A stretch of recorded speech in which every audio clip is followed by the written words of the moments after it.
Hi everyone, my name is Karen Robinson from littlepaperparty.com and I am an independent Stampin' Up! Demonstrator in Australia, and today I have our little gusseted pouch to share with you, which is the third project in this year's 12 Weeks of Halloween series. So let's get started making it. I am using the Plaid Tidings DSP paper pack, which is a 6 inch by 6 inch pack, and you'll need a whole sheet to make this pouch, so we don't have to cut anything down, which is nice. I'm going to grab out the Simply Scored,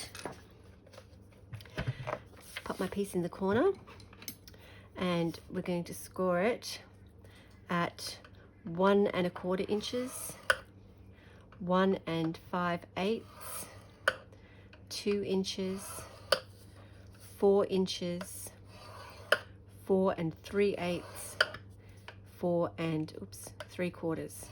Nearly scored it in the wrong spot. Turn it, and then we're going to score it at 3/4 of an inch at the top and the bottom. So I'm just going to score it once, just turn it, and then score the other side. And that's all we need the scoreboard for today.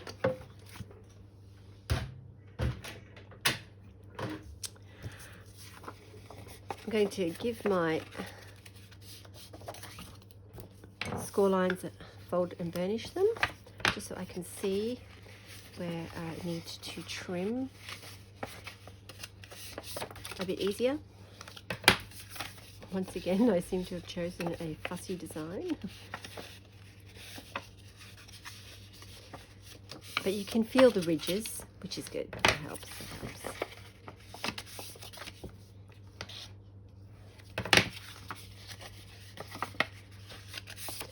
There we go. I remembered to put on my proper glasses today, so that's good. So I won't have to change those part way. So I can't blame not being able to see, having the wrong glasses on.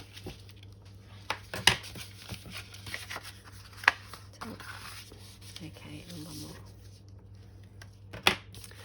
So you have 6 score lines going one way, and then you just got the 2 3/4 inch score lines at the top and the bottom. So just pick one to be your bottom. It doesn't really matter, they're both exactly the same, and we're just going to trim off a little bit to create the bottom of the pouch. So it's kind of just like a traditional paper bag kind of bottom. We're just going to cut a little bit off, wedge the edges, and then cut off the side pieces. So we're going to cut from in the middle panel. So just wedging just a little bit, not too much. And then we're just going to cut off the remainder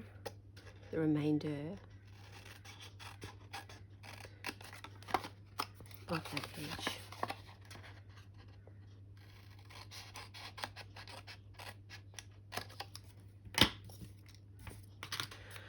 Now, I thought it looked quite nice to have a little window in there so you can see your treat, and especially if you've maybe gone to the effort of buying something a little bit unusual. So we're going to break out the Big Shot, and we're going to die cut a window out of our pocket before we put it together. I am using the Ornate Frames dies, which were in last year's holiday catalogue, but they have carried over. They're in the annual catalogue, and I'm going to use this one to cut out the window, and then later on I'm going to use this one to create a little frame for it. You do not have to cut out a window out of this little pouch if you don't want to. I just think it looks nice. So I'm going to position it a little bit towards the bottom of my pouch, and I've got a huge piece of tape here. I don't need a piece that big. Towards the bottom of my pouch, and center it as the best I can, side to side. Tape it in place. Grab out my Big Shot, and hopefully everybody can see this. I've got some extra tape there. Make a sandwich.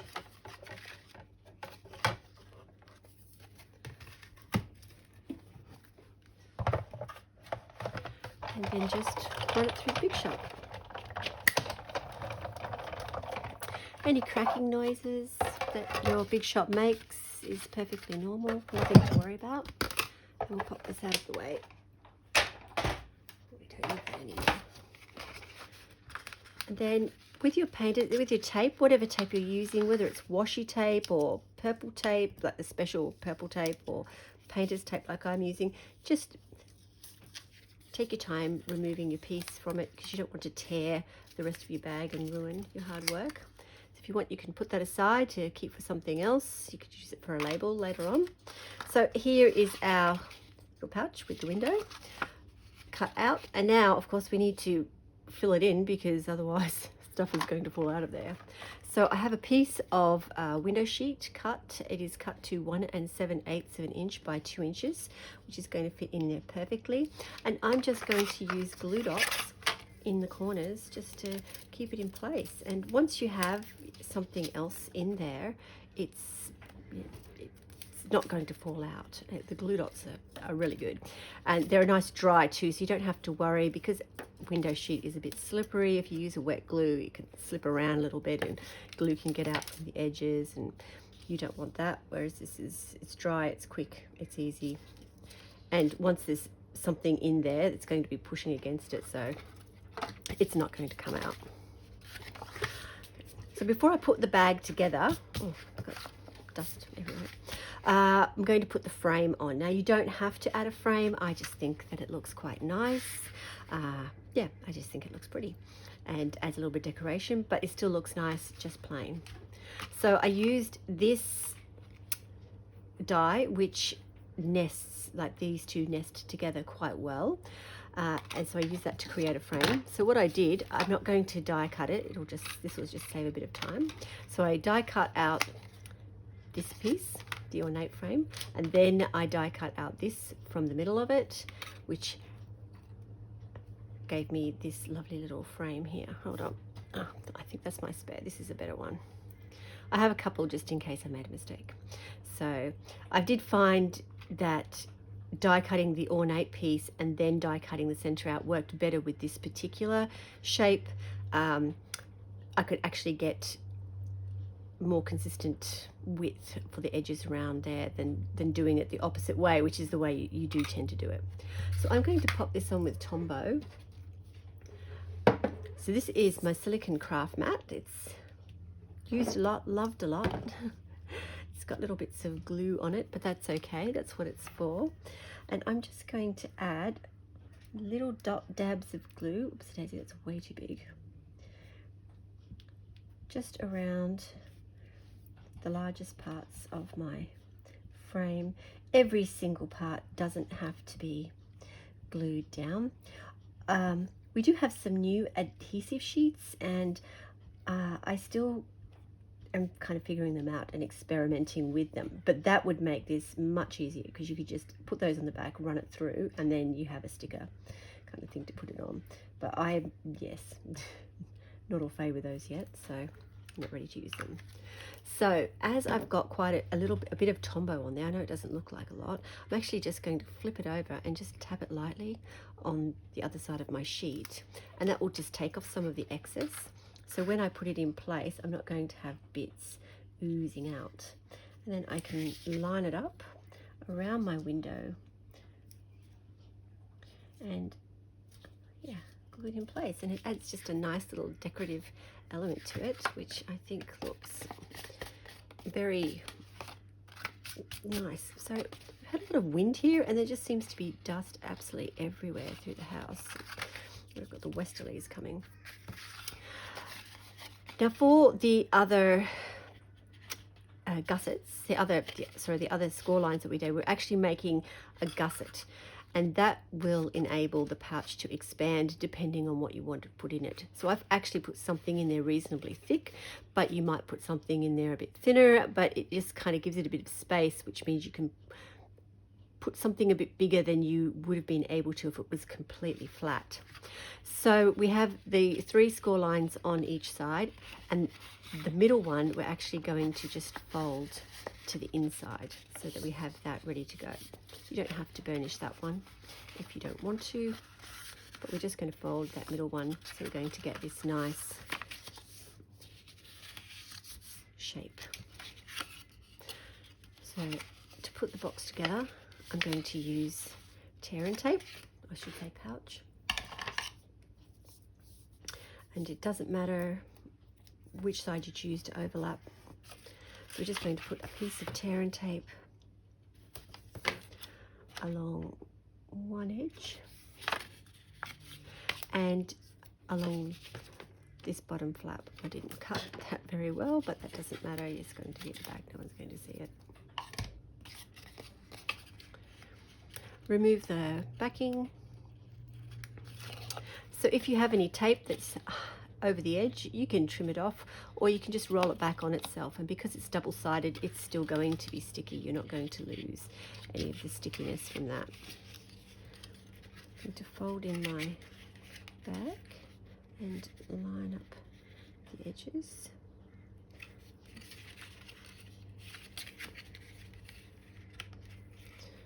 Fold in my gussets, I should say, and line up the edges. I just realised I should have put that on the other tab, but that doesn't matter. And then fold over the bottom. I can just go over those with my bone folder, make sure everything's stuck together very nicely, and that is a little pouch ready to go. So the top, I'm folding over to create like a little flap lid. You don't have to do that, depending on what you wanted to put in there. If you wanted something larger than what I'm using, you could omit that score line and just leave it and then tie it there. But I just kind of like that look, so I'm going to do that. I'm going to punch a couple of holes. I'm going to use a crocodile. You could use any hole punch that you have, just a standard hole punch. And I'm just going to make a couple of marks as to where I want my holes, because I'm dreadful with kind of getting them lined up. I'm using the largest hole. I found that that was the best for the ribbon that I'm using, but you could use a much smaller one.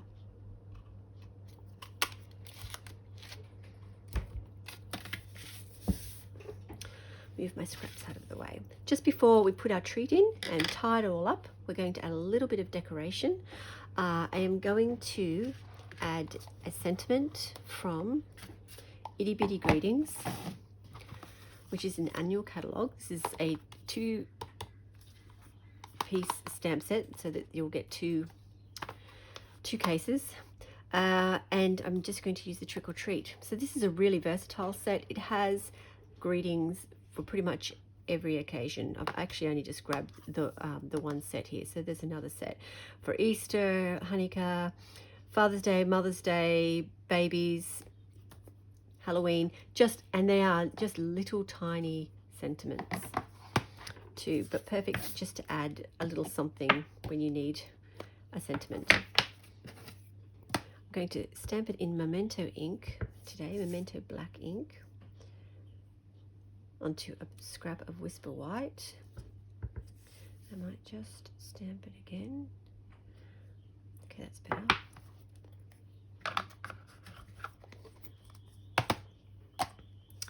And for this, because this is so small, I just trimmed it out with my snips. So I didn't have to worry about stamping it particularly straight, because I'm just trimming it out, following the stamp to the actual sentiment.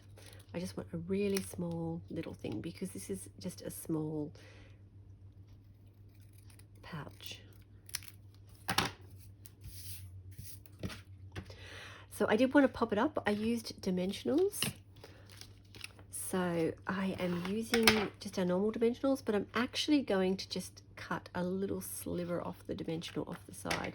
And that is one great thing about our dimensionals, is it's sticky all the way towards the end. And these little slivers, like as you go around and are removing dimensionals, you'll end up with these little funny bits. They're great for adding to small things and little awkward things, awkwardly shaped things. I'm just going to pop some of that on the back. Remove the backing. pop it just kind of in one corner because I just liked how that looked there. Give it a good press. And before, once again, we add our treat, I might just add a little bit of embellishment. I'm using the Monster Bash enamel shapes. They are still on the clearance rack in Australia. They are from last year's catalogue, holiday catalogue, but I still have some left, and they're cute and they tie in perfectly with, you know, Halloween. So I'm going to use another one of these birds. I might use this little fellow going this way. Oh, I probably don't need to use my thing for that. I'm going to just pop him down there like he's sitting on top of the frame. Give it a good press. Then I'm going to pop my treat in here. Now I have a little bags of candy corn. So in Australia, candy corn is not as common as it is in other countries. You have to get it from a specialty shop. And last year was the first year I could find individually wrapped small bags of candy corn, and I will add a link.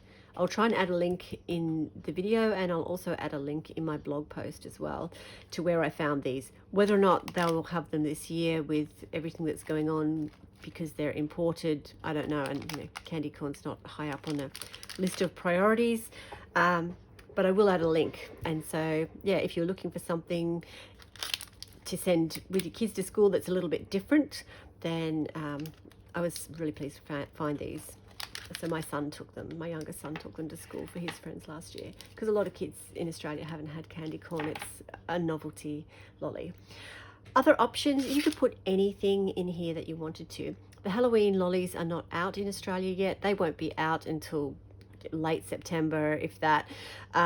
So these are ones that I've saved from last year, so I actually had something to use for this series. But there'll all be all kind of gummy things and that kind of stuff coming out. Other options that fit in there really nice are these Haribo ones. I found these at Aldi. They fit in there beautifully as well. Or even just general small wrapped lollies will also fit in there perfectly. And you can add, I could put 4 in there, so 4. But we're going to add this one because I really liked how the candy corn looked, and because it's a little bit of a novelty. So you can see this particular packet really like pushes out the gussets. I don't mind that. I like it. It just makes it feel like it's really, really full, and it's nice and generous. And I love how it looks against this paper pack. The colors are just right. So the ribbon I am using to tie it closed is this scalloped edge ribbon. This is retired. I don't think it's on the clearance rack, but you could use any ribbon that you wanted to. This is just, I have some of this left over. Any black ribbon, any ribbon that coordinates with the paper would be fine. And I'm just using this because I have it, and it'll still look really great. Just thread that to the holes. I'm going to get a bit of a bigger length than I had last time. And I'm just going to tie it in a simple bow. So, oops, Daisy.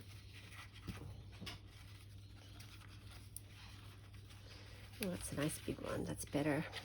My other one, I cut my ribbon off a little bit before I tied my bow, and I like this one better. Trim off the edges. My scallops are upside down, but that doesn't matter. It still looks good. I like that.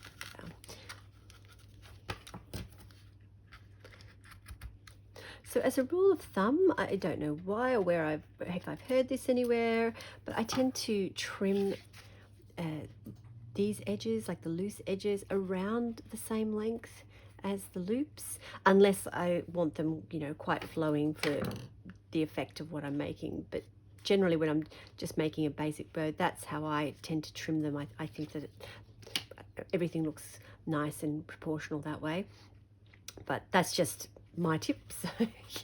But of course you can have them as long as you want or as short as you want. So that is everything today. So here are my 2 little pouches. They're really cute, quick, simple, easy, cute, and I do love the little candy corns inside, and if I can get these, then they might go to school this year with my youngest son again. yeah, and I like how they look. It's something a little bit different in Australia anyway. All right, well, thank you very much for joining me, and I hope you like this project, and I will see you next week. Bye.